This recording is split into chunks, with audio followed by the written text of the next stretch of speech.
আজ সকাল সকাল বড়মশাই দেখো ঝালমুড়ি মাখাচ্ছে, আর তার জন্য কি কি উপকরণ নিয়েছে দেখো, অনেক কিছু নিয়েছে। তো চলো তোমাদেরকে বলি কি কি আছে এখানে।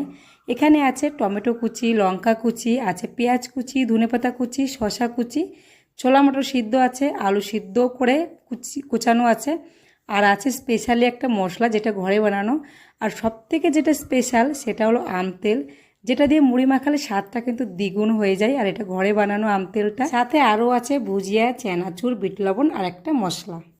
তারপর দেখো একে একে সমস্ত মশলা ওর মধ্যে দিয়ে দিয়েছে।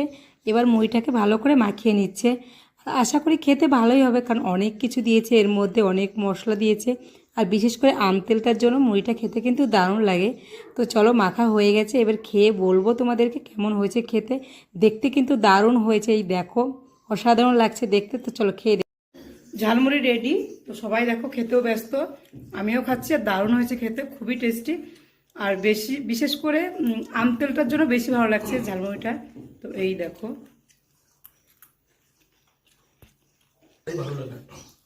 রাজ তোর কেমন লাগছে?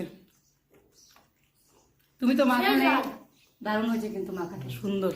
অনুষ্কা তোর কেমন লাগছে? বাবার হাতের যা কিছু সব ভালো লাগে। হ্যাঁ, অনুষ্কার তো আবার পাপার হাতের জিনিস বেশি টেস্ট লাগে। তো চলো এখন আমরা মুড়ি খেয়ে নিই। আমার